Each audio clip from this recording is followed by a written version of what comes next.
अगर हम सोसाइटी की बात कर रहे हैं तो इंसान, कल्चर, ट्रेडिशन, सारी चीजें का जो मिला जोल इंसान के साथ जब जुड़ता है तो सोसाइटी बनती है। ठीक है ना। जैसे हम लोग एक सोसाइटी में रहते हैं तो यहाँ क्या क्या प्रश्न पूछे जा रहे हैं। देखिए, पहला है salient features of Indian society. तो बेसिकली इसमें अपने चारों तरफ हम जो भी चीजें देखते हैं हिंदुस्तान की सोसाइटी की फीचर्स क्या क्या है हमारी सोसाइटी में। क्या हमारी कंट्री के अंदर पैट्रियार्की है ना। पुरुष प्रधान हमारा समाज है तो पैट्रियार्की। तो इस तरह की जो भी टर्मिनोलॉजीज रहेंगी, जो फीचर्स, जैसे हम देखते हैं देश कैसा है, डायनेमिक है देश, सिंक्रेटिक है, चेंज हो रहा है। क्या हमारे देश में ट्रेडिशन भी है और मॉडर्निटी भी है ना। आप देखो, गांव में चले जाओ, कुछ चीजें पुराने टाइम की भी हम मानते हैं, और मॉडर्निटी में देखो कंप्यूटर, मोबाइल सबके पास है। इवन ऐसा भी देखा गया है हिंदुस्तान में कि मॉडर्निटी, आप जैसे होता नहीं है कि ये टेक्नोलॉजी आई और टेक्नोलॉजी से हमने रामायण बना दी और लोगों की भक्ति बढ़ रही है ना, धर्म के प्रति, ट्रेडिशन के प्रति। तो दोनों चीजें हमारे देश में, ट्रेडिशन भी है, कल्चर भी है। कब से रामायण चली आती है, हर बार रामायण बनाई जाती है, ठीक है, और मॉडर्निटी भी है, लेटेस्ट टेक्नोलॉजीज है ना, हमारे यहाँ पर है। फिर यूनिटी इन डाइवर्सिटी, क्या ऐसा भी हिंदुस्तान के अंदर है ना। इतने सारे धर्म है, इतने सारे कल्चर है, इतने सारे ट्रेडिशन है ना, अलग अलग रेसेस है, अलग अलग ट्राइब्स है ना। तो ये सब क्या है ना, लेकिन सब साथ रह रहे हैं, सर्वधर्म संभव है ना, सब लोग एक साथ रहते हैं हिंदुस्तान में। Unity in diversity. क्या कास्ट भी है हमारे देश में? ठीक है, अभी भी एक वो जो डिवीजन था कास्ट का ना, वो अभी तक है। क्लास का डिवीजन, गरीब अमीर, लोअर क्लास, मिडिल क्लास है ना, अपर मिडिल क्लास, फिर हाई क्लास, सुपर रिच। ठीक है, तो हिंदुस्तान में इस वो सेवेंट फीचर्स में सारी चीजें, रूरल और एग्रेरियन, गांव भी है, एग्रीकल्चर। सबसे ज्यादा लोग किस चीज में अभी भी इन्वॉल्व है? एग्रीकल्चर। एम्प्लॉयमेंट सबसे ज्यादा एग्रीकल्चर से आता है। ठीक है, म्यूचुअल रिस्पेक्ट एंड टॉलरेंस, क्या ऐसा है? एक दूसरे की हम रिस्पेक्ट करते हैं, टॉलरेंस है ना। जब हम ये चीज देखते हैं ना कि पंडाल, जैसे बहुत एग्जांपल्स है ऐसे न, हिमाचल में ही देख लो ना, कुछ टेम्पल्स ऐसे हैं कि उदयपुर में है टेम्पल ना, कि वहां पर जो कारदार है वो ठाकुर होता है और आपका जो प्रीस्ट होता है वो लामा होता है। कौन सा टेम्पल है? त्रिलोकीनाथ टेम्पल। ठीक है, लाहौल स्पीति, तो ऐसे एग्जांपल्स है ना। यहाँ जैसे मुस्लिम्स है वो अपनी नमाज जो ये नहीं होता गणेश पूजा के पंडाल में कर रहे हैं। ठीक है, तो इस तरीके के एग्जांपल्स हैं। तो हमारे यहाँ पर म्यूचुअल रिस्पेक्ट है, टॉलरेंस, स्पिरिचुअल और मटेरियलिस्टिक। स्कूल ऑफ थॉट्स अलग अलग है। चारवाक क्या कहता है? यावत जीवेत सुखम जीवेत, ऋणम कृत्वा घृतम पीवेत। जब तक जियो मजे से जियो, लोन लो, घी पियो। उस टाइम घी पीते थे। ठीक है, तो स्पिरिचुअल भी है और मटेरियलिस्टिक भी है, बहुत ज्यादा मटेरियलिस्टिक है ना। जैसे मटेरियलिस्टिक स्कूल ऑफ थॉट है, और स्पिरिचुअल स्कूल ऑफ थॉट क्या कहता है? एकांतवाद, अनेकांतवाद है ना, प्रभु ये जगत मिथ्या। ठीक है ना, जगत ही मिथ्या है, आप सब कुछ छोड़ दो, रिनाउंस योरसेल्फ। गौतम बुद्धा क्या करते हैं? भिक्षु बन जाओ। खुद भी भिक्षु बन गए, औरों को भिक्षु बना दिया। फिर क्या कर रहे हैं? जगह जगह जाके भिक्षाम देही। ठीक है, इंडिविजुअलिज्म, कलेक्टिविज्म, दोनों चीजें हैं हिंदुस्तान के अंदर। ठीक है, इंडिविजुअल पे फोकस है, कलेक्टिव जो सोसाइटी की। तो इस तरीके से आप बहुत सारी फीचर्स देख सकते हो, और इसी में सोसाइटी में जैसे यूनिटी इन डाइवर्सिटी एक फीचर पे फोकस किया हुआ है। तो इसके बहुत सारे एग्जांपल्स आपने तैयार करके रखने कि कैसे हिंदुस्तान में यूनिटी भी है और डाइवर्सिटी भी है।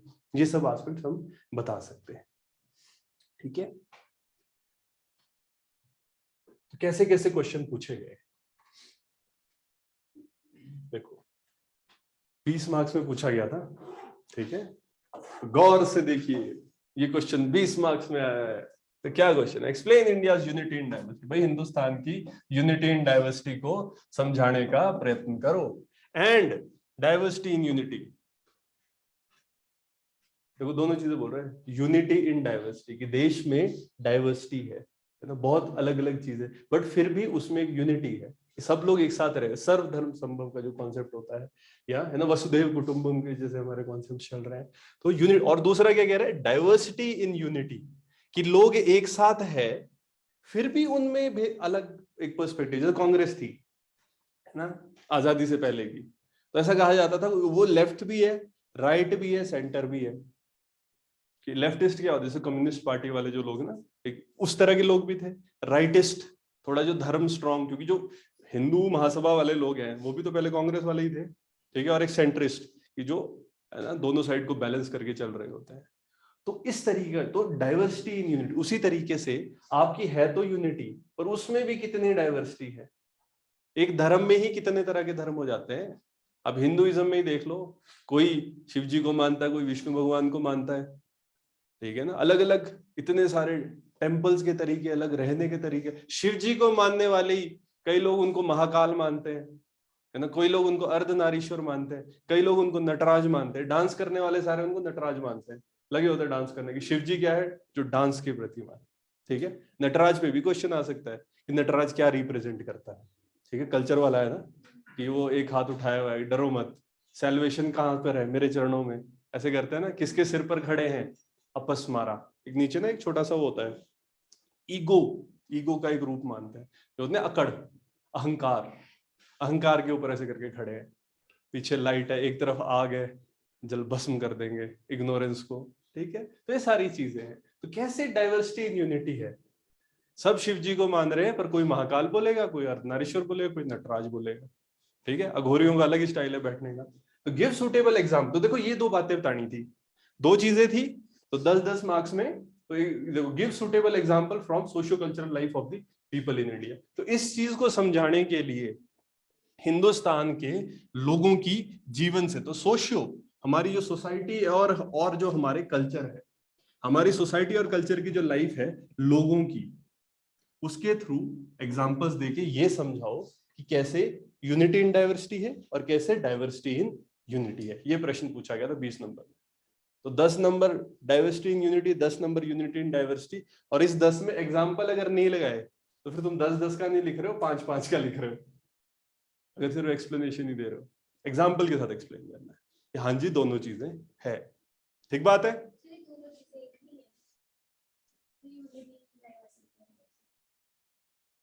यही तो हो गया, सारी रात रामायण पढ़ी देखो, यूनिटी इन डाइवर्सिटी हम कैसे कह रहे हैं कि डाइवर्सिटी है।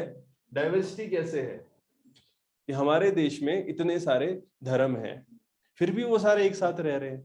जब मैंने शुरू में बात करी, तो शुरू में क्या बात करी थी, ये जो त्रिलोकीनाथ का टेम्पल है, तो त्रिलोकीनाथ का जो टेम्पल है वो एक, वहां पर अलग अलग धर्म है ना, कि मुस्लिम भी है, सॉरी लामा भी है, और आपके हिंदू भी है, ठाकुर है। वो उसी तरीके से जैसे हम ये नहीं कहते, अच्छा कौन सी लेके जहां पर तीनों धर्म को एक साथ हम, रिवालसर, ठीक है। तो रिवालसर में कौन है, बुद्धिज्म भी है, कौन है, अवलोकितेश्वर, है ना, सिख, है ना। कौन से गुरु आए थे, गुरु गोविंद सिंह जी। और हिंदू भी है ना, हिंदुओं में कौन है, लोमस ऋषि। तीनों के टेम्पल वहां पर है ना। आपस में लड़ते तो नहीं है, ठीक है, एक दूसरे की हेल्प करते हैं, सब पड़ोसी है, ठीक है। तो भले ही वहां डाइवर्सिटी है बट उसमें एक यूनिटी है ना, ठीक है।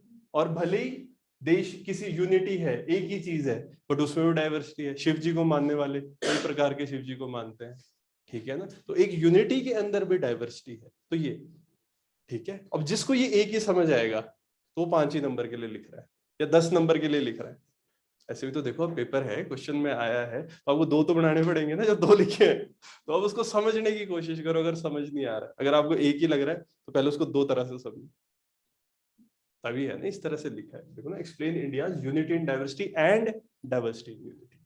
तो एक ही नहीं है अगर नंबर लेने हैं तो, ठीक है। चलो, इसके अलावा हम क्या देखते हैं, सोशल इंस्टीट्यूशंस। तो हमारे सोसाइटी के जो इंस्टीट्यूशंस होते हैं, फैमिली है, मैरिज है, किनशिप है, ठीक है। यहां पर कि जो सोसाइटी है वो कैसे चल रही है, इसके अंदर जो छोटे छोटे इंस्टीट्यूशन काम करते हैं वो कैसे काम करता है। फैमिली, कौन कौन सी फैमिलीज होती है, न्यूक्लियर फैमिली है, जॉइंट फैमिली है, ठीक है। फिर उसके बाद मैरिजेस, कितने प्रकार की शादियां होती है, पॉलीएंड्री इन हिमाचल प्रदेश, ठीक है ना। कुछ जगह पर जैसे बहुपति प्रथा, बहुपत्नी प्रथा, पॉलीगैमी भी तो होती है, एक राजा बहुत सारी बीवियां हैं, ठीक है ना। तो इस तरीके से टाइप्स ऑफ मैरिज, अलग अलग तरह की मैरिजेस। फिर उसमें हिमाचल में आ जाओ अंदर, फिर हमारी ट्राइब्स को देख लो, अलग अलग से झिंड फूंक, है ना, झाड़ी में आग लगाई 7 चक्कर लगाए होगी शादी, ठीक है ना। बाटा साटा, है ना, एक की बहन की, भाई मैं तेरी बहन से शादी कर लेता, तो मेरी बहन से शादी कर रही हो, नहीं तो ऐसे 3-4 लोग इकट्ठे कर लेंगे, ये इसकी बहन से करेगा, ये इसके, सब एक दूसरे की शादी करा देते हैं, है ना। तो भाई लोग स्कूल में जाके यही, अच्छा भाई ठीक है भाई, ठीक भाई सेट, ठीक है। तो अलग अलग तरह की शादियां, तो मैरिजेस, टाइप्स ऑफ मैरिजेस, तो बेसिक ये फैक्ट्स हमको पता होने चाहिए। फिर हम देखेंगे, देखो शुरू में हम क्या बात करके, हमें क्या पता होना चाहिए कि हम पढ़ के जाएंगे, फिर हाँ उनका, फिर उनकी इच्छा। हम तो यूनिटी इन डाइवर्सिटी पढ़ के गए थे ना, बट उन्होंने दोनों चीजें कर दिया, उन्होंने डाइवर्सिटी इन यूनिटी भी कर दिया, तो हमने तो फिर नंबर चाहिए, तो हम तो कुछ करके दिखाएंगे।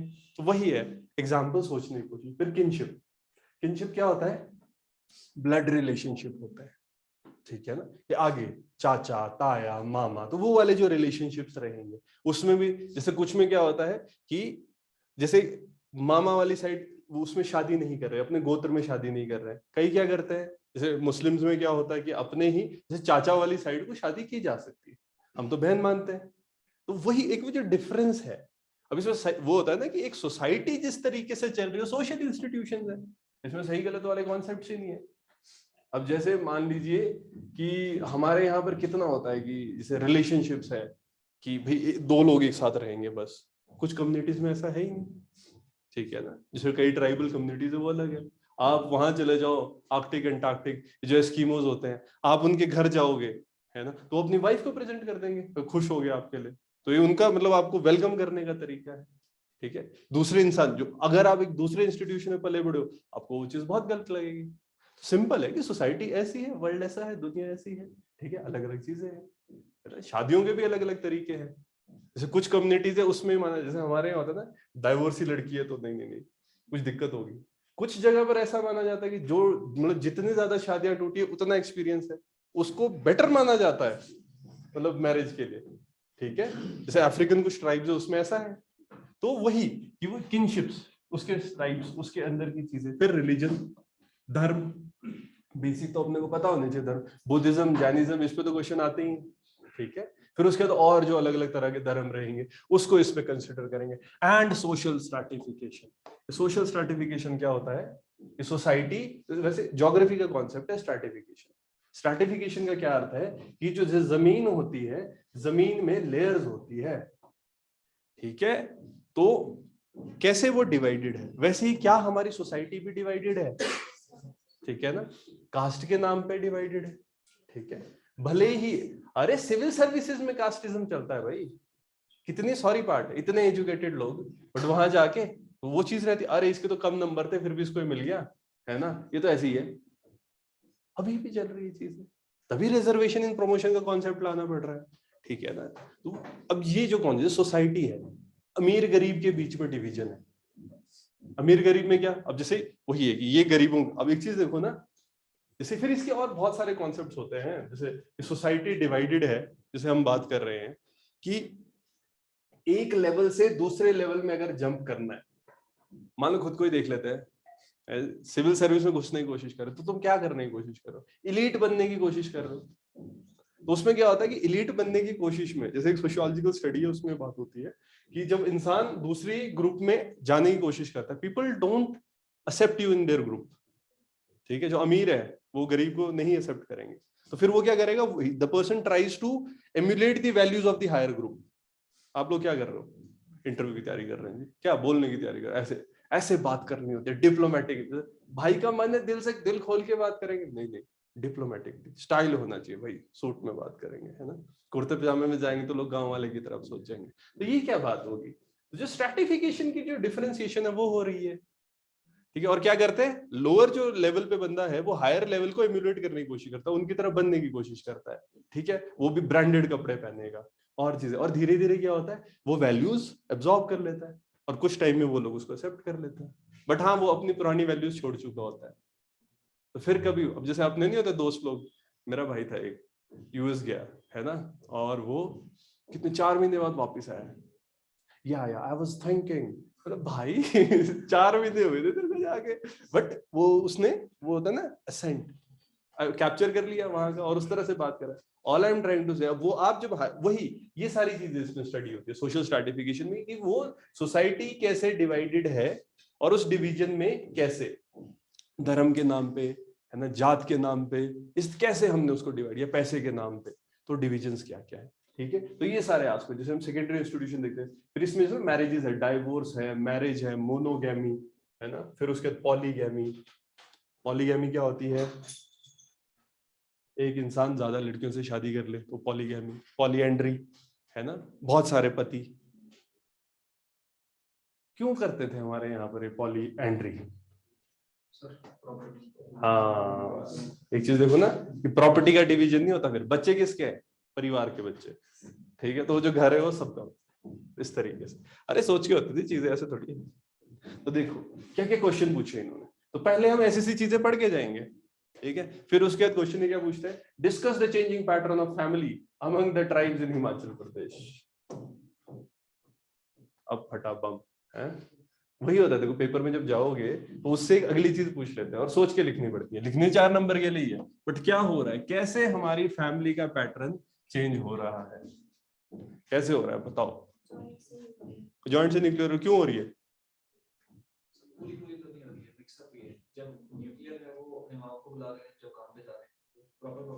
ठीक है ना, यही बात है। अब यहाँ पर क्या, discuss the changing pattern, pattern कैसे चेंज हो रहा है ना, और इसमें भी साथ में देखो पैटर्न बताओगे, साथ में भी तो रीजन क्यों बदल रहे हैं, है ना, पैटर्न क्यों बदल रहा है। कि अब जैसे ट्राइब्स है, ट्राइब्स को एजुकेशन मिल रही है, बंदे बाहर जा रहे हैं, बाहर जाके फिर वो है ना चीजें सीख रहे हैं, और फिर अब उस वजह से अब अगर जॉब के लिए बाहर जा रहे हो, एजुकेशन के लिए बाहर जा रहे हो, तो चेंज हो रहा है।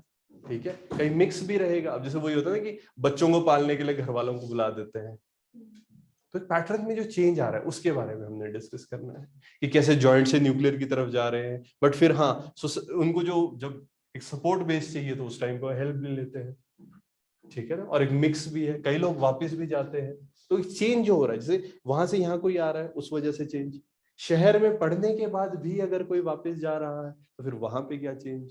तो एक पैटर्न है, क्या एनालाइज करना है ओवर द पीरियड। और साथ में आप एक पॉपुलेशन सेंसस से अगर कोई डाटा डालना चाहो कि जैसे लाहौल वाले नीचे कुल्लू वगैरह में आ रहे हैं, ट्रैवल कर रहे हैं, किन्नौर है ना, या टेक्नोलॉजी अब चली गई है ट्राइब्स में भी, और उससे क्या क्या चेंजेस आ रहे हैं। ऐसा थोड़ी, ट्राइबल एरिया में भी तो बहुत चेंजेस हो चुके हैं, ड्रिप इरिगेशन लगी है भाई, ठीक है ना, तो वो सारे चेंजेस।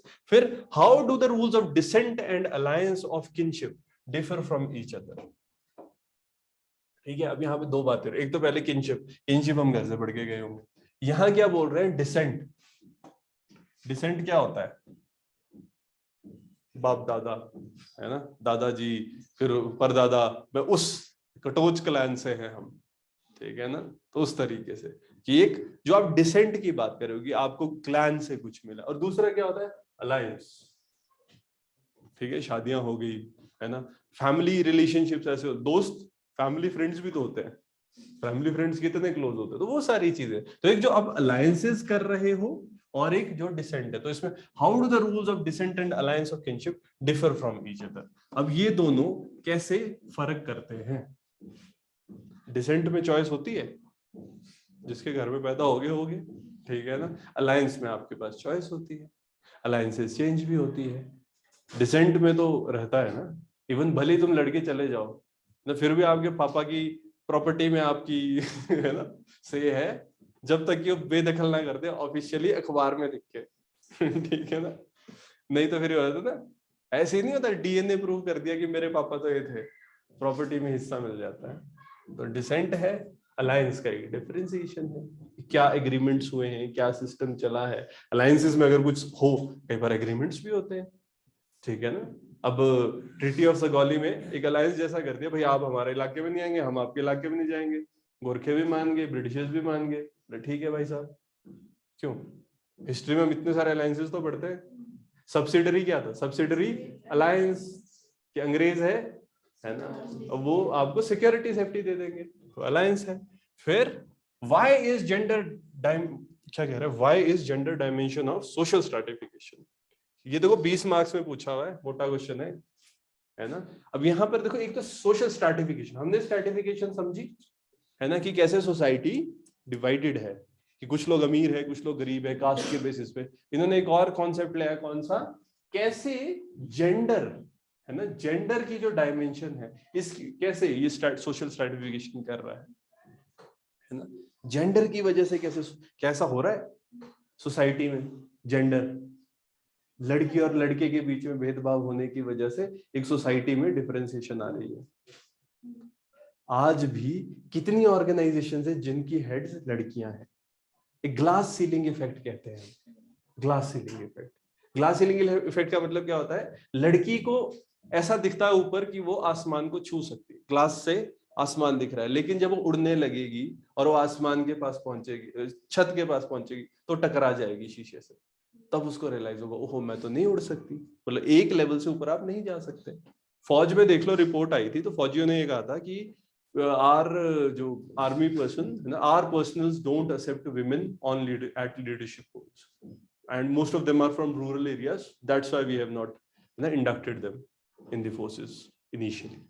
तो शुरू में क्या हुआ था, लड़कियों को इसलिए नहीं लाया गया था क्योंकि लोग गांव से होते हैं, अब गांव में तो लड़की काम करने की, अब लड़की थोड़ी रूल करेगी, लड़की थोड़ी ऑर्डर देगी, बेसिकली वो लड़की का ऑर्डर नहीं मानेंगे। तो सोसाइटी ऐसे बनी हुई थी, इस वजह से अब धीरे धीरे है ना इंडक्ट कर रहे हैं, अब लड़कियां आ रही हैं, ठीक है। अब लीडरशिप रोल में लेफ्टिनेंट लड़कियां बन गई, पहले एयरफोर्स में लाया गया, ठीक है, नेवी में लाया गया, क्योंकि उसमें क्या मशीन है। अब एरोप्लेन को थोड़ी पता लड़की चला रही है कि लड़कियां चला रहा है, वो तो बढ़िया चलेगा।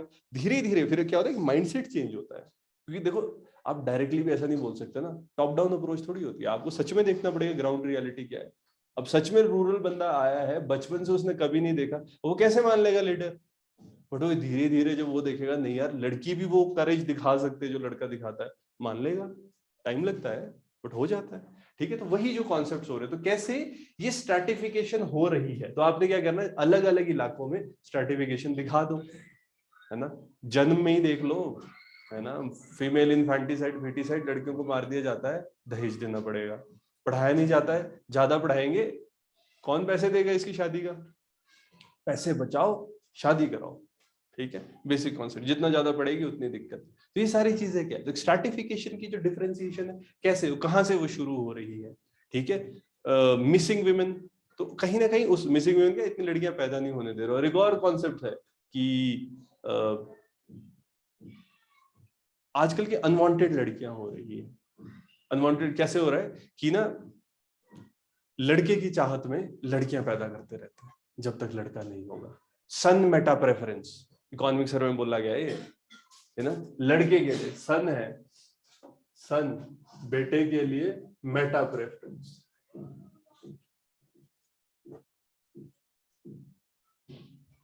लड़के को एक प्रेफरेंस दी जा रही है, और डायरेक्टली नहीं दिख रही है, बट क्या है कि लड़कियों को पैदा कर रहे हैं उस वजह से।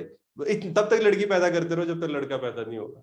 तो जिन घरों में से ना चौथा पांचवा लड़का है, ऊपर 4 लड़कियां हैं, अरे हमारी सोसाइटी में है, मानना चाहिए ना, सच है, एक्सेप्ट करो तब तो प्रॉब्लम का सोल्यूशन ढूंढोगे। तो यहाँ क्या, तो पहली बात क्या करें कि जेंडर, क्योंकि स्ट्रैटिफिकेशन का जो कॉन्सेप्ट है ना, ये आपको पहले तो यही क्लियर होना चाहिए।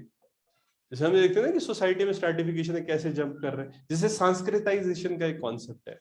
सांस्कृतिकाइजेशन क्या है कि अगर आप एक लेवल से दूसरे लेवल में जाना चाहो, जैसे क्या होता है, जैसे कास्ट है, कास्ट बैरियर है, तो कोई जैसे पंडित नहीं है, पंडित के अलावा कास्ट में कोई है, वो क्या करेगा, पंडित की तरह जनेऊ डाल देगा, पंडित की तरह पूजा करने लग जाएगा, पंडित जो नाम यूज करता है आगे वो कास्ट सिंबल यूज करने लग जाएगा, रोज घंटी बजाएगा, कुछ टाइम में पंडित उसको एक्सेप्ट कर लेंगे, ठीक है ना।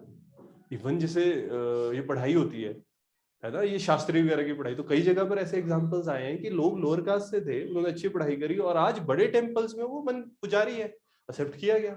देवस्थानम बोर्ड है ना, तिरुपति वगैरह में, यस कुछ लोग हैं। पहले क्या था, जो डिफरेंशिएशन था, हो रहा है ना चेंज, तो सांस्कृतिकाइजेशन का कॉन्सेप्ट है। तो यहाँ लेकिन अभी देखो वो सारी बातें नहीं पूछी गई, ज्ञान आप कुछ और लेके थे, इन्होंने क्या बोल दिया, ये जेंडर की डायमेंशन में बताओ स्ट्रैटिफिकेशन कैसे है। बट देखो जेंडर में क्या सिर्फ लड़कियां होती है, ट्रांसजेंडर ठीक है ना, LGBT है, क्या आप वो डाल सकते हो? तो कोई इंटेलिजेंट है और उसको बड़ा करना चाहता है तो उसके लिए जो जेंडर था ना, ये जेंडर सिर्फ लड़का लड़की नहीं है, आप इसको और बड़ा कर सकते हो। और ऐसा नहीं, आप लड़कों की तरफ भी दिखा सकते हो कि लड़कों के लिए भी डिस्क्रिमिनेशन होता है।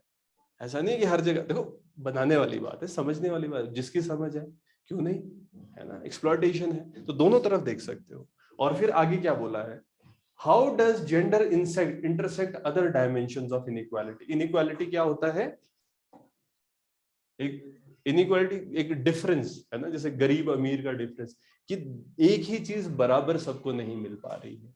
इनइक्वालिटी जब हम बात कर रहे होते हैं, सोसाइटी में इनइक्वालिटी है ना, गिनी कोफिशिएंट होता है ना, गिनी कोफिशिएंट से हम देखते हैं कि कितना डिफरेंस है, से अमीर और गरीब के बीच का डिफरेंस। हिंदुस्तान में क्या कहा जाता है, islands of prosperity in the ocean of poverty, कि गरीबी का एक समुद्र है जिसमें छोटे छोटे आइलैंड है। अब जैसे अंबानी साहब का घर देखा है तुमने, है ना, तो वो क्या है, प्रोस्पेरिटी का टॉप नॉच चीज है, और आसपास क्या है, स्लम। उसके नजदीक धारावी कितना नजदीक है, और धारावी में कितनी गरीबी है, ठीक है ना। इन भाई साहब की पार्किंग इतने फ्लोर में, जितने फ्लोर में लोगों का घर नहीं होता, ठीक है ना, कमरे कितने हैं, वो बात है। ऐसे घूम हो जाए बंदा, खुद ही घूम हो जाए बेडरूम में, है ना, कि इतने सारे बेडरूम बनाए। हाउ डज, तो यहाँ क्या कह रहे हैं, हाउ डज, तो एक इनइक्वालिटी का कॉन्सेप्ट, ठीक है, कि वो अमीर गरीब के बीच में डिफरेंस। अभी क्या कह रहे हैं प्रश्न में, हाउ डज जेंडर, जेंडर जो है इंटरसेक्ट करता है बाकी डायमेंशंस में, जैसे क्लास है, रेस है, एथनिसिटी है। क्लास में क्या होता है, अमीर गरीब का डिफरेंस, ठीक है। रेस क्या होता है, काले गोरे का डिफरेंस, इसकी वजह से भी बनता है एक जो स्ट्रैटिफिकेशन हम कहते हैं, डिफरेंशिएशन ना, रंग भेद हमारे देश में भी है धीरे, पहले अमेरिका में ये बड़ा क्लियर कर, अमेरिका में कास्ट नहीं है ना, यूरोप में कास्ट नहीं है, बट हाँ वहां पर ये रंग भेद दिखता है, काले गोरे का डिफरेंस। कुछ ऐसी स्टेट्स हैं जहां पर अभी भी एकदम व्हाइट, एक इशू चलता है, जब ओबामा बने थे कितना इशू हुआ था, ठीक है ना, एक ब्लैक प्रेसिडेंट बन पाए। तो रेस और एथनिसिटी, इलाके का सीन, है ना, एक एक एरिया ना, एथनिक जो जहाँ के लोग होंगे उनके नहीं होता, जैसे मराठी का, हम मराठी मानुष, ठीक है ना, और इसमें भी जैसे ट्राइब्स के अंदर भी एक एथनिक कॉन्सेप्ट्स होते हैं, तो वो चीजें, तो कैसे ये जो डिफरेंशिएशन है, इनइक्वालिटी, इसको जेंडर इंटरसेक्ट करता है, मतलब इन सारी चीजों में भी जेंडर की वजह से कैसे फर्क पड़ रहा है, कैसे इनइक्वालिटी, एक तो वैसी क्लास की इनइक्वालिटी, उस क्लास के अंदर साथ में जेंडर की इनइक्वालिटी, इसको देखना है। एक आपकी रेस की इनइक्वालिटी, उसके अंदर जेंडर की इनइक्वालिटी, इस तरीके से देखना था, समझ रहे। तो फिर जो ओवरऑल आपका प्रश्न बनता है, क्या कह रहा है, how does gender intersect other dimensions of inequality based on class, race and ethnicity. इन तीन चीजों के बारे में इसको जोड़ना था जेंडर के साथ, और जेंडर भी सिर्फ मेल फीमेल नहीं, और आप कर सकते हो और एग्जाम्पल दे सकते हो कि कैसे वो इंटरसेक्ट कर रहा है। और हाँ 20 मार्कर है, प्रॉब्लम्स बताओ, सॉल्यूशंस दो, एग्जांपल्स दो, है ना, खुद को रोकने की जरूरत नहीं है, चारों तरफ जो दिख रहा है ना लिखो उसको, जो आपको दिख रहा है औरों को भी तो दिख रहा है, ठीक है, आप उस एग्जांपल को यूज कर सकते हो, मार्क्स मिलते हैं, ठीक है। फिर 2019 में 4 मार्क्स के लिए क्या पूछा था, explains the rule of endogamy and exogamy. ये एंडोगैमी क्या होता है, एंडोगैमी शादी होती है ना, अपने ही लोगों में ही शादी करनी, ये तो बाहर वालों से शादी नहीं कराते। गांव में जैसे इलाकों में, जैसे पहाड़ी इलाकों में भाट बटोली का कॉन्सेप्ट है ना, मतलब उन्होंने क्या कर दिया, कुछ गांव है उसी उन्हीं गांव के बीच में वो शादी करेंगे, बाकी मतलब मान लीजिए एक कास्ट कोई भी लो, मान लो पंडित ले लो, जिसमें भाट बटोली बोला, तो पंडित में भी अब स्पेशली, अब जैसे लाम्बूदरी ब्राह्मण होते हैं, लाम्बूदरी ब्राह्मण से शादी करेंगे। इसमें भी जैसे बाहर से देखोगे ना कास्ट, ऐसे लगता है कि भाई ठीक है ये तो 4 वर्ण में डिवाइड हो गया, आप उसके अंदर चले जाओ, जैसे पंडित होते हैं जो डेथ के रिचुअल्स करते हैं, उनको अलग लेवल पे देखा जाता है, बाकी जो पुजारी होते हैं, पुजारी वाले, वो अलग लेवल पे देखे जाते हैं, ठीक है। तो कई लोग इसमें एंडोगैमी, आपस में ही शादी करेंगे, बाहर शादी नहीं करेंगे, ठीक है। जैसे ज्यूज एंडोगैमस थे, तो खुद में अपनी भाई भतीजावाद रहता था, सब आपस में बिजनेस कर रहे हैं, और वो तो एंडोगैमी। और एक्सोगैमी जिसमें इतना डिफरेंशिएशन नहीं है, बाहर शादी कर सकते हैं, ठीक है ना। जैसे अब तो शुरू हो गया, क्यों राहुल, रशिया से लेके आएंगे प्यार को, है ना, देखो देख भाई, अगर कुछ बाहर से हो पाया तो ठीक है, नहीं तो रोडू, तेरी शादी तो रोडू में करानी है ना? तो फिर एंडोगैमी और एक्सोगैमी, ये सारे कॉन्सेप्ट्स, तो इस पे भी प्रश्न बन सकते हैं। ठीक है, फिर और क्या क्या पूछा हुआ है? What are the main basis of social, what are the main basis of social stratification? भाई हिंदुस्तान में ये जो सोसाइटी डिवाइडेड है, इसके मेन बेसिस क्या है, किन किन बेसिस पर होता है? ठीक है, अभी वो जो पिछले 20 मार्कर में था, चाहे वही जोड़ लो, ठीक है ना? कास्ट के बेसिस पर होता है, क्लास के बेसिस पर होता है ना? तो जो सोसाइटी को आप डिवाइड कर रहे हो, है ना, आपका मन कर आप जेंडर भी जोड़ दो, आपने तो पढ़ लिया है ना? आप देख सकते हो तो कैसे मेन बेसिस क्या है जिससे सोसाइटी डिवाइडेड है। फिर देखो 20 मार्कर 2018 में भी आया था, देखो सोसाइटी पे प्रश्न पूछ रहे, 20 मार्कर पूछ रहे और लोग बोलते जी कहां से लिखे, थोड़ा सा दिमाग चलाओ, है ना? आंसर तो तुम्हारे पास है। तो यहाँ क्या, right a comprehensive note on, बड़ा जैसा नोट लिखो, तो किस चीज पे? On the changes taking place in the institution of marriage, शादी के जो इंस्टीट्यूशन है इसमें क्या क्या बदलाव आ रहे हैं, बदलाव आ रहे हैं, ठीक है ना? फिर family kinship in India, changes overall देखो, देखो डाइवोर्स भी एक चेंज है अगर आप ऐसे देखोगे। जैसे हम जैसे ट्राइब्स की बात कर रहे थे, पीछे क्वेश्चन आया था ना, ट्राइब्स में क्या चेंजेस आ रहे हैं मैरिजेस में, है ना? जैसे एक बहुत बेसिक बात तो है कि पहले जॉइंट फैमिली में रहते थे, अब न्यूक्लियर की तरफ जा रहे हैं, ठीक है? पर कहीं पहले पॉलीएंड्री होती थी, अब नहीं हो रही है, ये भी तो एक बदलाव है, ठीक है? पहले शादियां अलग अलग तरीके से की जाती थी, है ना, अब एक थोड़ा सा कॉमन सा जो सिस्टम है उसको ला रहे हैं, ठीक है? तो क्या वो सारे चेंज है इंस्टीट्यूशन में, ठीक है ना? कुछ जगहों पर जैसे अगर एक तरह से देखा जाए कि अब डाइवोर्स इजी है, ठीक है ना, तो अब वो एक इंस्टीट्यूशन में चेंज हो गया है, आपके पास चॉइस होती है। अरे चेंज इन मैरिज में क्या ये बोल सकते हैं कि ये लड़का लड़का भी शादी कर सकता है, लड़की लड़की भी शादी कर सकते हैं, है ना? गे लेस्बियन क्यों नहीं हो सकती, शादी हो रही है, एग्जाम्पल दे दो, अब तो कांगड़ा में भी होगी है, क्या बोलते हो? ठीक है ना, तो चेंज है। तो ये जो एस्पेक्ट है, तो ये भी तो देखो ऐसे से एग्जांपल दे सकते हैं कि इंस्टीट्यूशन मैरिज का कैसे चेंज हो रहा है, फैमिली कैसे है, किनशिप कैसे, अब फैमिली में वही जॉइंट न्यूक्लियर वाले एस्पेक्ट्स हम देखेंगे, ठीक है? और वापिस अब कैसे हम जॉइंट की तरफ चल पड़े हैं, ठीक है? चेंजेस कैसे आ रहे हैं, अब इंटरनेट से जुड़ गए हैं लोग, ठीक है ना, मिल नहीं रहे इतने, अब इंटरनेट पे लेकिन मिलते हैं, तो घर पे बात तो रोज करते हो, है ना? पहले घर पे बात करते थे रोज, मैं कॉलेज में होता था ना, हम एक बार फोन करते थे संडे शाम को एसटीडी से, नहीं होते थे फोन, अपने तो कभी कॉलेज में अपने फोन ही नहीं हुआ, दोस्त से मिलना होता था तो फिर भाई वहां पर मिलेंगे, दो ढाई घंटे वेट कर रहे हैं, ठीक है? अब आया नहीं तो क्या करना, वेट करो, पेशेंस वाली बात होती थी। चेंज हो गया ना इंस्टीट्यूशन, अब तो है 2 सेकंड में आए नहीं, 5 मिनट में कहाँ है, अरे तुम मॉल रोड में नहीं मिल सकते, है ना, ब्रेकअप। तो किनशिप, तो ये जो इंस्टीट्यूशन में चेंज हो रहा है ना, इसको समझने की कोशिश, ठीक है? तो व्हाट इज द, तो इसमें कॉम्प्रिहेंसिव नोट निकला था आपने ना, कि कैसे एक बदलाव आ रहा है, और ये ऐसी चीजें जो आप रोजमर्रा में देख रहे हो, है ना, वो एग्जांपल्स भी यूज कर सकते हैं। एंडोगेमी से एक्सोगेमी की तरफ जा रहे हैं, यस, और किस वजह से जा रहे हैं आप बता सकते हो। अरे शादी.com यूज हो रहा है जिस वजह से अब लोग, है ना, अलग अलग जगहों पे शादियां कर रहे हैं, क्यों नहीं?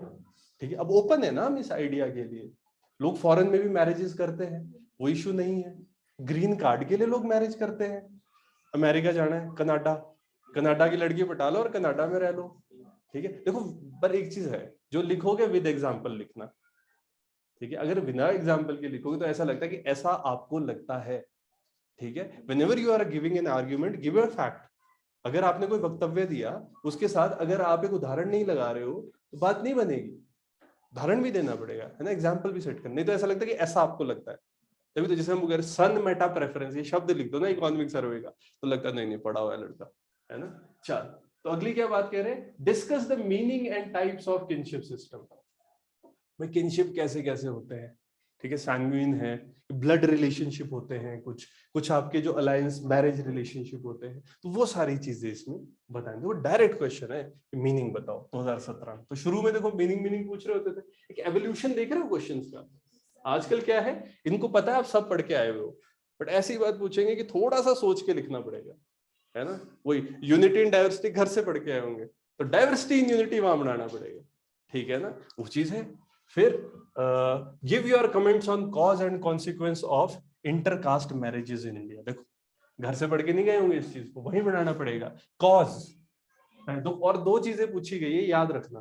कई बार ऐसे भी होता है, हम क्या करते हैं एक ही चीज लिखते हैं, यहाँ बोला है कॉज और कॉन्सिक्वेंस, और बोला भी 4 नंबर के लिए, तो 2 नंबर का एक है कि शादियां क्यों हो रही है इंटरकास्ट, क्यों हो रही है इंटरकास्ट शादियां, इसके एग्जाम्पल दे सकते हैं, ठीक है। लोग बाहर जा, एक तो एजुकेशन का चेंज आ रहा है, सोसाइटी की जो टाइज है वो कम हो रही है, पुलिसिंग स्ट्रांग हो रही है, ठीक है ना।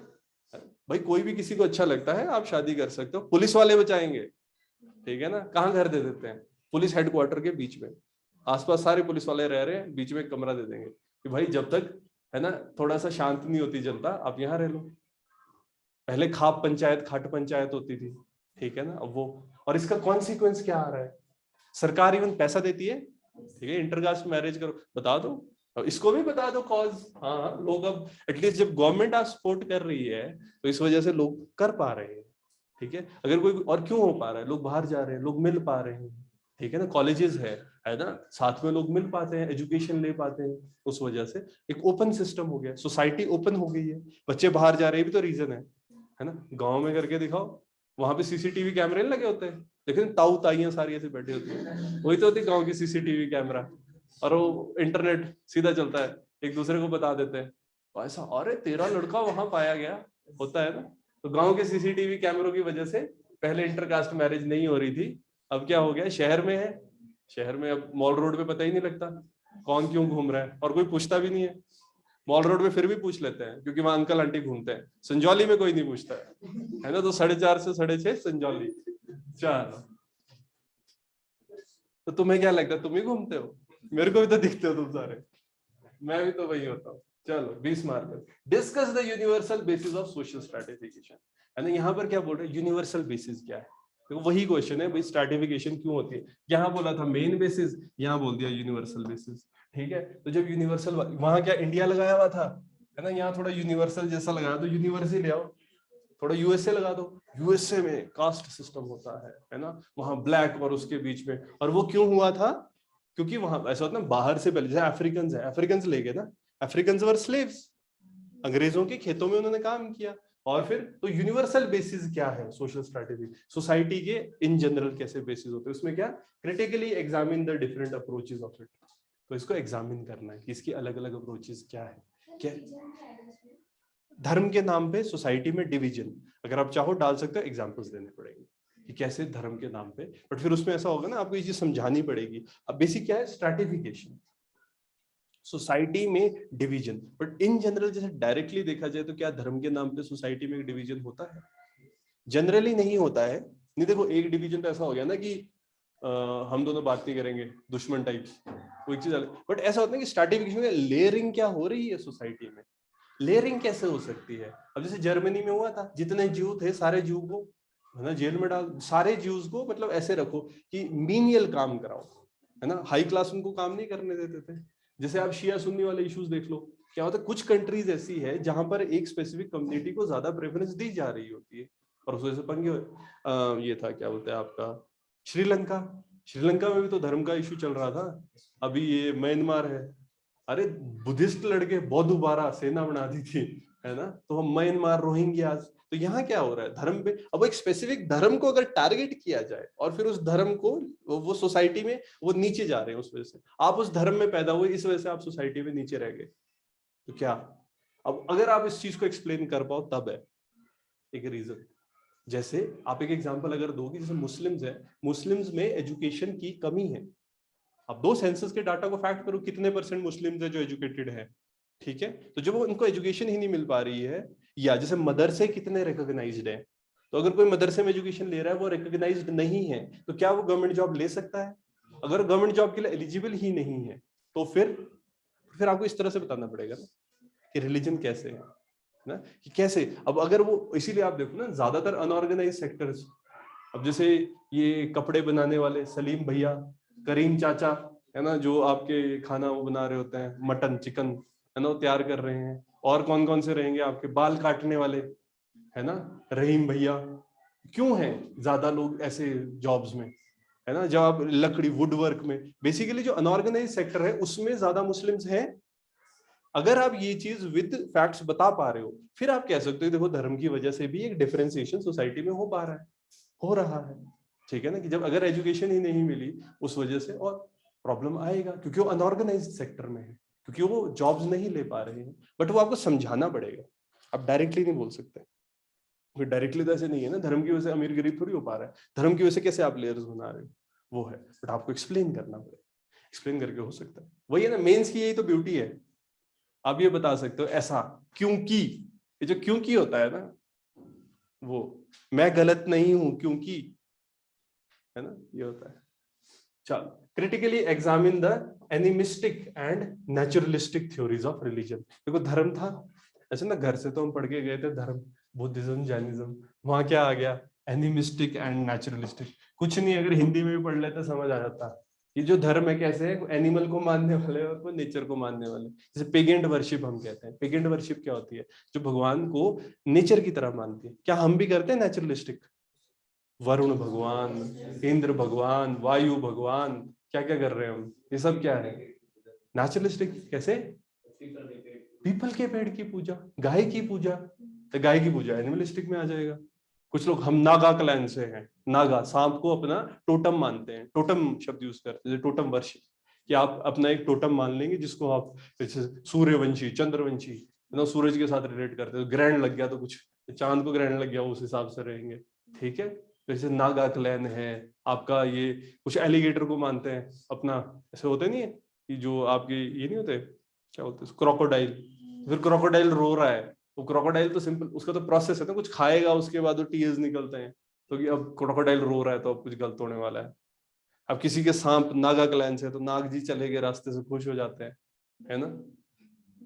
बिल्ली रास्ता काट के तो बुरा मानते हैं, है ना। तो वो सारी चीजें, अब किसी का बिल्ली क्लैन हो वो, है ना, तो वो तो खुश हो जाएंगे, बिल्ली रास्ता काट गया, सब ठीक होने वाला है। तो critically examine the animistic and naturalistic theories of religion. आपने बस इनको एग्जामिन करना, 8 मार्क्स में था, 4 एग्जाम्पल देते रहो। और ऐसा जरूरी नहीं अभी अब बताना पड़ता, पास्ट में चले जाओ, है ना।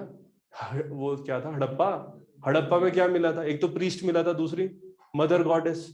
वो कैसे थी, जो मदर गॉडेस थी वो नेचर की बनाई हुई है ना, ऐसे उसकी बेली से वो पेट निकल रहा है उस तरीके से, कुछ उसको फर्टिलिटी की गॉडेस मान रहे हैं उस तरीके। तो ये जो कॉन्सेप्ट है आप जोड़ो एग्जाम्पल, ठीक है ना, सिंपल है। 8 मार्क्स जस्टिफाई करने हैं, एग्जाम्पल देने हैं, जैसा आ रहा है दिमाग में, शब्द से ही समझ आ जाता है, एनिमिस्टिक, नेचुरलिस्टिक। देखो पेपर में घबराना मत, ठीक है, सिंपल सी बात, अगर तुमको नहीं समझ आया तो सबको नहीं समझ आया था, अब उन्होंने भी तो लिखा ही होगा, तो जो सारे मेजोरिटी जो लिखते हो ठीक हो जाता है, ठीक है ना।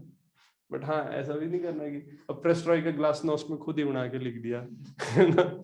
ये क्या बताओ, मैंने भी जब पेपर दिया तो लोगों ने बड़े अच्छे आंसर लिखे थे, है ना। तो ऐसा भी नहीं करना कि एग्जामिनर को ऐसा फील होता कि क्या, मतलब ऐसा नहीं होता। कई बार इंटरव्यू हम ले रहे होते हैं, कोई बच्चा ना मुंह के सामने झूठ बोल देना, तो ऐसा लगता है कि यार ये तो देश को बेचेगा, मतलब मेरे मुंह पे झूठ बोल रहा है, ये तो बेचेगा देश को, इसको तो सिलेक्ट ही नहीं करना। तो समझ रहे हो ना, थोड़ा सा वैसे भी रहना, आपने ये चीज भी समझनी है, सच लिखो, क्योंकि इतना तुम पढ़ चुके हो, तुम ठीक ही लिखोगे, घबराने की जरूरत नहीं है। तो यहाँ क्या कहते हैं, women empowerment and social justice. तो विमेन की एम्पावरमेंट, कैसे उनको एम्पावर किया जाए, कैसे कैसे कर रहे हैं आजकल एम्पावर विमेन को, क्या विमेन को एम्पावरमेंट की जरूरत है ना। एक समझो, वही चीज होती है, सिर्फ अपने चारों तरफ मत देखो, ठीक है, या अपने घर में। अब जैसे मैं अपनी बहन को देखता हूँ जो घस्से लगाती है, तो भाई डरना पड़ता है, अपन तो डर के रहते थे कि, है ना। बट ओवरऑल अगर हम समझे, है ना, विमेन जैसे फिर ओवरऑल यूनिवर्सल लेवल पे क्या क्या चीज है, जैसे यूएन विमेन ऑर्गेनाइजेशन है, उसकी रिपोर्ट्स आ रही होती है, यूनाइटेड नेशन की रिपोर्ट्स आ रही होती है, ठीक है। तो उसके लिए क्या क्या है, तो विमेन एम्पावरमेंट के लिए क्या क्या स्टेप्स लिए जा रहे हैं, और सोशल जस्टिस, है ना, सोसाइटी में जस्टिस आए, तो उसके लिए क्या पॉलिसीज है, अलग अलग policies in India. Women empowerment के लिए हिंदुस्तान में क्या क्या पॉलिसीज लाई जा रही है। सबसे बड़ी पॉलिसी क्या थी, बेटी पढ़ाओ बेटी पढ़ाओ, है ना, पंचायती राज में, है ना, रिजर्वेशन 33% है। इवन अभी बात हो रही है कि पार्लियामेंट में भी होनी चाहिए। कुछ स्टेट्स ने पंचायती राज में 50, जैसे हिमाचल है, हमने 50% कर दी है और रिपोर्ट आ रही है कि इसका फायदा हो रहा है, ठीक है ना। रिजर्वेशन है। फिर इस जो स्कीम्स एम्पावरमेंट के लिए है ना, अगर कोई ये आपका एमएसएमई है, एमएसएमई के अंदर भी तो कोशिश की जा रही है कि विमेन को बेनिफिट्स मिले, ठीक है ना। अलग से मुद्रा के लोन्स है तो वुमेन को देना ही है, ठीक है ना। तो इस तरीके की हेल्प पंचायत लेवल पे भी कितनी सारी चीजें, सेल्फ हेल्प ग्रुप, एनजीओ, ये सब देखो, ये सब टॉपिक्स भी है सिलेबस में अलग अलग, उनको भी आप जोड़ सकते हो, ठीक है। फिर इंटरनेशनल ऑर्गेनाइजेशन है वो हेल्प कर रही है, जैसे यूएन विमेन में कह रहा था। फिर नेशनल लेवल पे मिनिस्ट्री है, ठीक है, ऑर्गेनाइजेशंस है, नेशनल कमीशन फॉर विमेन, वो भी तो ध्यान रख रही है। पॉलिटी में पढ़ते हैं ना, तो जैसे अलग अलग कमीशन होते, national commission for SC ST, तो उसी तरीके से नेशनल कमीशन फॉर विमेन भी है, ठीक है। तो वो सब देख रहे हैं, हेल्थ के लिए क्या क्या चीजें करी जा रही है, उसकी पॉलिसीज, ठीक है, जच्चा बच्चा स्कीम, ठीक है। Laws for protection of women, फिर वुमेन को प्रोटेक्ट करने के लिए, है ना। जैसे अब कितनी सारी एप्स आ रही है, ऐप नहीं होती वो पैनिक बटन दबाओ, है ना, बात पहुंच जाएगी। पुलिस हेल्पलाइंस हैं, ठीक है। फिर जैसे protection of harassment of sexual harassment at work place, ठीक है ना, कि वर्क प्लेस पे सेक्सुअल हरासमेंट ना हो। और उस वर्क प्लेस में क्या क्या इंक्लूड हो गया अब, कि जो इंसान मान लो कोई काम कर रहा है, पहले तो वो वर्क प्लेस, फिर उस वर्क प्लेस में कोई और आता, मान लो जैसे हमारे वर्क प्लेस में कोई लड़की आ रही है, और वो इंक्वायरी करने भी आ रही है ना, या पढ़ने भी आ रही है, तो वो भी उस एक्ट के अंडर इंक्लूडेड है वर्क प्लेस में। या मान लो यहाँ पर कोई फीमेल वर्कर है, वो हमारे काम से कहीं ट्रैवल भी कर रहे हैं, तो उस टाइम पर भी वो प्रोटेक्टेड है, ठीक है। तो वो सारे प्रोविजंस। फिर पॉस्को है, जैसे बच्चों के लिए रहती है, उसके अंडर भी विमेन के लिए, फीमेल के लिए अलग से है, प्रोविजंस है, ठीक है। तो वो सारे प्रोविजंस, तो laws for protection of women.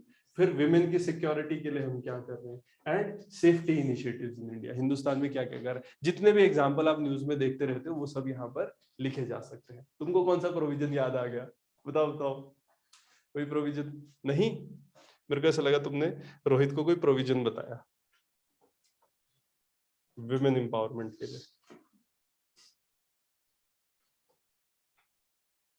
Basically हम ये चाहते हैं कि ओवर द पीरियड ये चीज, इस चीज की जरूरत ही ना पड़े, है ना। और वही होता है इक्वालिटी, धीरे धीरे इक्वालिटी की तरफ हम मूव कर रहे हैं।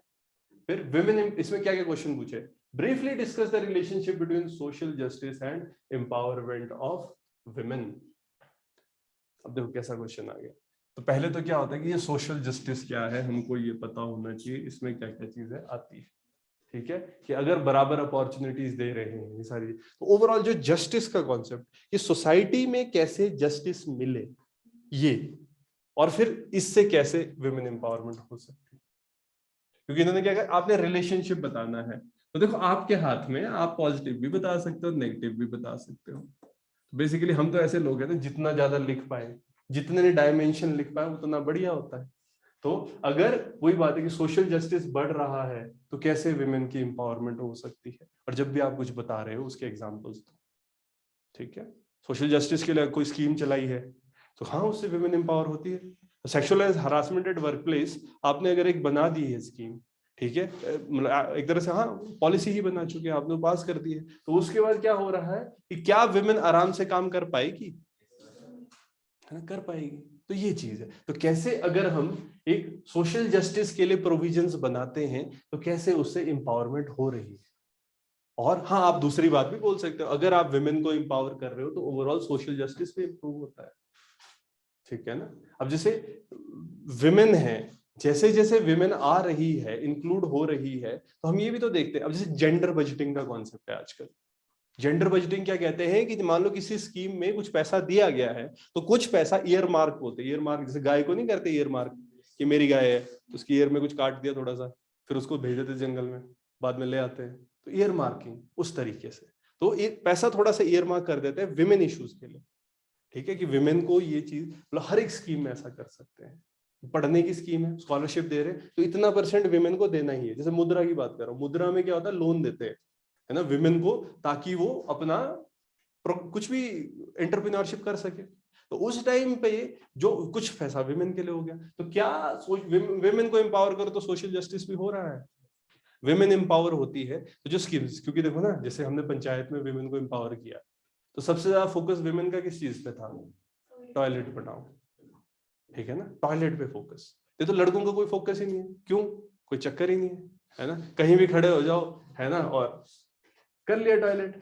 लड़कियों को वो क्या हो रहा है अब डे लाइट में, अब खुद सोचो ना, अरे रिपोर्ट आई कि बहुत लड़कियां पानी नहीं पीती, ठीक है, और उस वजह से आपको यूरिनरी ट्रैक्ट से इन्फेक्शन होंगे, पानी नहीं पी रही है ओवर लॉन्ग पीरियड्स। रीजन क्या है कि टॉयलेट करने जाना पड़ेगा, अब खुले में तो कर नहीं सकते, तो जाना जंगल में है, और जंगल आने जाने में इतना टाइम लग जाएगा, तो ऑब्वियसली समझ रहे हो, तो लंबे पीरियड ऐसा होगा तो इंसान की हेल्थ भी खराब होती है, वो सारे इश्यूज। तो अगर आप इसको समझे, तो जब वुमेन एम्पावर हुई तो सबसे पहले उन्होंने वो इश्यूज पकड़े, बच्चों की एजुकेशन, है ना। अब जैसे इसीलिए क्या जितनी स्कीम्स होती है लड़कियों के नाम पे क्यों आता है पैसा, विमेन, घर की विमेन के नाम पे पैसा आता है ना। अगर राशन मिल रहा है तो घर की विमेन के नाम पे, क्यों, है ना। भाई साहब जाएंगे तो भाई साहब एक्स्ट्रा पैसा आएगा तो भाई क्या करेगा, भाई लाएगा खंबा। हर एक आदमी प्रायोरिटी है ना, भाई की प्रायोरिटी होती है खंबा, लड़कियों की प्रायोरिटी होती है न्यूट्रिशन, एजुकेशन, है ना। तो वो सारी चीजें हैं, तो वो सब है। तो कैसे एम्पावरमेंट से सोशल जस्टिस हो रहा है, आप ये भी बता सकते हो, भले ही पूछा ना हो, ठीक है। फिर laws for protection of women, women security safety duty, क्या क्वेश्चन पूछा, describe the role of central social welfare board of for the welfare of women. इसमें तो सिंपल आपको ये पता होना चाहिए कि सेंट्रल सोशल वेलफेयर बोर्ड जो है ये क्या क्या चीजें करता है जिससे विमेन की एम्पावरमेंट हो रही है, ये किन किन चीजों का ध्यान रखता है, ठीक है, बस ये बताना ना। डायरेक्ट क्वेश्चन है, 8 मार्कर है। फिर 2019 से पूछते हैं, examine the protection of women from domestic violence act.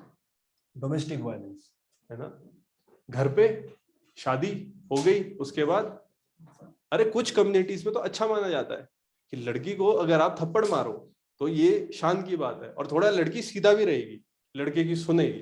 तो ये जो माइंडसेट है जिसको हम कहते हैं पेट्रियार्किकल माइंडसेट, मेल प्रधान, जो हमारे यहाँ पर ना पुरुष प्रधान जैसे समाज की बात हो रही होती, तो कैसे प्रोटेक्ट वुमेन को प्रोटेक्ट करने के लिए डोमेस्टिक वायलेंस के लिए, है ना, एक्ट बनी है। तो इसमें इसकी क्या क्या प्रोविजंस हैं, बहुत स्ट्रॉन्ग प्रोविजंस है भाई साहब। अगर आपने नहीं भी मारा, लड़की ने बोल दिया ना, अगर एफआईआर हो गई तो डायरेक्ट आपको जेल में डाला जाता है, नॉन कॉग्निजेबल ऑफेंस। एक बार सीधा जेल में जाओगे, मजिस्ट्रेट के सामने जाओगे, फिर पूछेंगे वो कि कुछ किया था कि नहीं किया था, ठीक है ना। अगर कोई ये बोलते डाउरी, डाउरी के नाम पे इन्होंने डाउरी लिए, डाउरी मांग रहे हैं, एक्स्ट्रा पैसे मांग रहे हैं, इस वजह से मेरे को हरास कर रहे हैं, उसी टाइम पूरे परिवार को जेल पुलिस वाले उठा के ले जा सकते हैं और जेल में डाल सकते हैं, ठीक है ना। बड़े स्ट्रॉन्ग प्रोविजन है ये। तो वही डोमेस्टिक वायलेंस, तब भी आपने सुना होगा डोमेस्टिक वायलेंस होती है ना। तो देखो वही कि लोगों को अवेयरनेस ही नहीं,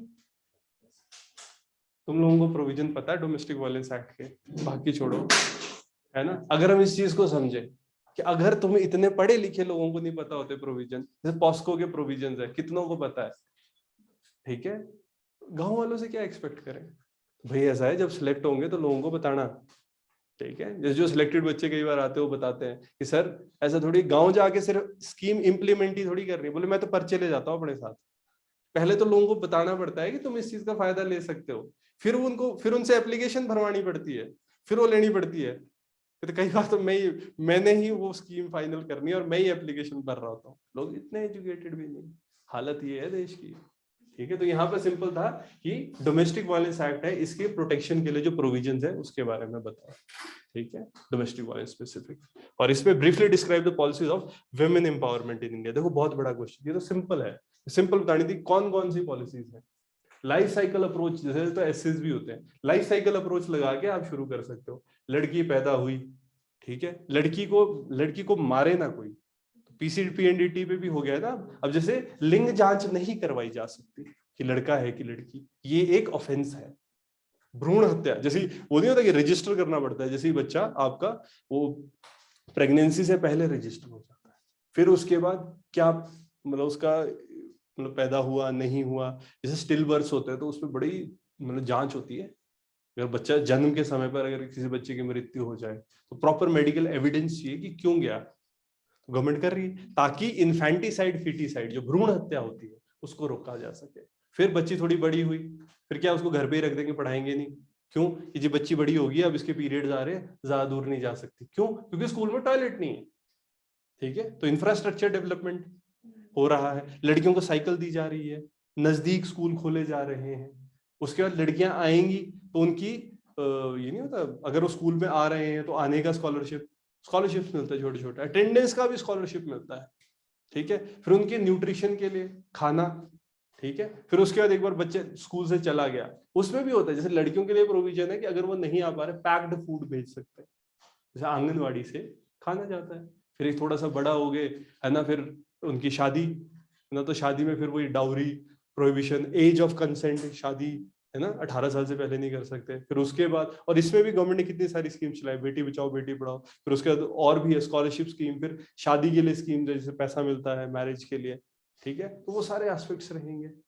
फिर शादी हो गई, फिर डोमेस्टिक वायलेंस ना हो, फिर sexual harassment at work place ना हो, और फिर बुजुर्ग हो गए तो वृंदावन विडोज, है ना, कि जीरियाट्रिक केयर मिले, जो बुजुर्ग होते हैं उस टाइम पर केयर मिलनी चाहिए। तो ये सारी चीजें पॉलिसीज फॉर वुमेन एम्पावरमेंट में हम ये सब बातें कर सकते हैं।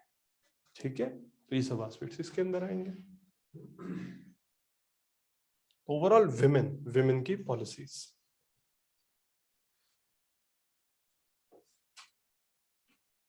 ठीक है, फिर child rights and right to education. बच्चों के क्या क्या राइट्स हैं यहाँ पर, अगर हम इनकी बात करते हैं स्पेसिफिकली, अब यहाँ किन किन एस्पेक्ट्स पे हम बात कर सकते हैं। तो चाइल्ड राइट्स एक तो क्या रहेंगे, अलग अलग है। देखो, एक हेल्थ के एस्पेक्ट होता है ना, न्यूट्रिशन, जच्चा बच्चा स्कीम, बच्चा है हेल्दी होना चाहिए, न्यूट्रिशन अच्छे से मिलना चाहिए। अगर आप ये चीज आंगनबाड़ी,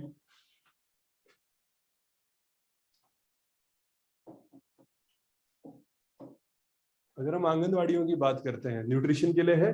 जैसे आंगनबाड़ी में पहले तो सिंपली होता था कि जैसे 0 to 6 बच्चे को रखते थे, अब क्या हो रहा है कि 0 to 3, 3 to 6 उसके अंदर भी कन्वर्जेंस कर रही है, क्योंकि 6 से 14 साल तक तो स्कूल में पढ़ेगा, मिड डे मील मिलेगा, तो 0 to 3 उसकी हेल्थ का ध्यान रखा जाएगा, और 3 to 6 उसमें उसकी कॉग्निटिव डेवलपमेंट पे भी ध्यान दिया जा रहा है। शुरू में हेल्थ के लिए तो है ना, आंगनबाड़ी में क्या होता है, वेट करते हैं बच्चे का, अगर न्यूट्रिशन, अगर बच्चे का वेट ठीक नहीं है, मतलब हम कहते हैं स्टंटिंग, है ना, कि हाइट नहीं उतनी बढ़ रही, माल न्यूट्रिशन, कि बच्चे को उतना न्यूट्रिशन नहीं हो रहा, वेस्टिंग होती है माल न्यूट्रिशन की वजह से, कि प्रॉपर उसको न्यूट्रिशन नहीं मिल रहा, तो क्या, जैसे बार्स खिलाते हैं, ये होता है ना कि न्यूट्रिशन बार दी जाती है इस चीज के लिए। तो और फिर राइट टू एजुकेशन, ये तो है 6 से 14 साल तक बच्चे को पढ़ाना है। ठीक है, इसके लिए हमने राइट टू एजुकेशन प्रोविजन, कौन सी अमेंडमेंट है, 86th अमेंडमेंट एक्ट, शाबाश। ठीक है, इवन ड्यूटी में भी डाल दिया है इसको, है ना, कि घर वालों की ड्यूटी है कि बच्चे को स्कूल भेजना है। Child rights and right to education में देखो क्या क्या क्वेश्चन आए हुए हैं। What are the main features of the right to education act, सीधा सीधा प्रश्न, राइट टू एजुकेशन में क्या क्या चीजें इंक्लूडेड है ना, क्या क्या है, बच्चे को, है ना, स्कूल है, आपको एज अप्रोप्रिएट क्लासेस है, ऐसा नहीं अगर बड़ा बच्चा है तो उसको नर्सरी में नहीं बिठाएंगे, एज अप्रोप्रिएट क्लासेस है, खाना मिलता है, मिड डे मील स्कीम। ठीक है, उसके तो जो प्रोविजन है वो सारे वहां पर लिखे होंगे, तो वो जितने भी एस्पेक्ट्स आते हैं राइट टू एजुकेशन के अंदर गवर्नमेंट ने किए हुए हैं, वो सब इसके अंदर आएंगे। बुक मिलती है ना, जो जो इसके प्रोविजन रहेंगे। फिर what is the situation of child rights in India, comment, Hindustan में जो बच्चों के राइट्स है उसकी क्या सिचुएशन चल रही है, कमेंट कर उनको बताना है। तो ये प्रोविजन रहेंगे। इसके अलावा highlight briefly the components of right to education. देखो, राइट टू एजुकेशन पे डायरेक्टली जा रहा है, related to education of children from scheduled caste. तो यहाँ पर स्पेसिफिकली कि शेड्यूल्ड कास्ट के जो बच्चे होंगे उनके लिए गवर्नमेंट के क्या स्पेशल प्रोविजंस है। ठीक है, इसमें इवन ये चीज भी पूछी जा सकती है कि जैसे डिफरेंटली एबल्ड के लिए भी कुछ प्रोविजंस है, जैसे स्कूल में अगर डिफरेंटली एबल्ड बच्चा है तो कैसे टीचर्स होने चाहिए। ठीक है, वो सब प्रोविजंस भी रहेंगे, वो सब इसमें इंक्लूडेड होते हैं। तो इसमें components right to, basic right to education क्या है, कैसे आया, ठीक है, और इसमें क्या क्या चेंजेस आ रहे हैं।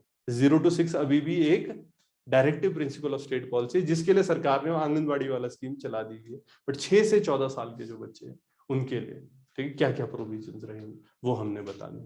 ठीक है, ये हमारे प्रोविजंस राइट टू एजुकेशन के साथ। तो देखो, सिंपल क्वेश्चन पूछते हैं, फैक्चुअल है, सीधे सीधे क्वेश्चन। फिर rights of differently abled person and quality of life for them. हम डिफरेंटली एबल्ड शब्द यूज करते हैं, डिसेबल्ड शब्द यूज नहीं करते हैं, ठीक है ना, क्योंकि ऑब्वियसली उनके पास भी शक्ति है, बस थोड़ी सी अलग है, डिफरेंटली एबल्ड जिसे हम कहेंगे। तो वहां पर क्या क्या प्रोविजंस है, कौन सी स्कीम है ऐसे डिफरेंटली एबल्ड के लिए बड़ी, ऐसे दोनों हाथ व्हील चेयर पे होता है, ऐसे दो हाथ इस तरह से किया होता है, कौन कौन सी स्कीम्स है? आत्मनिर्भर है ना, आत्मनिर्भर बनाने की कोशिश करें डिफरेंटली एबल्ड को, ठीक है ना।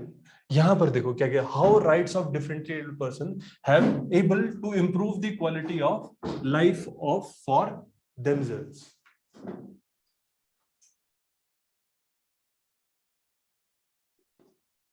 यहां जो सुगम्य भारत स्कीम है ना, सुगम्य भारत स्कीम में कि कैसे डिफरेंटली एबल्ड पर्सन के लिए सारे जितनी भी एस्पेक्ट्स है उसको इजी किया जाए।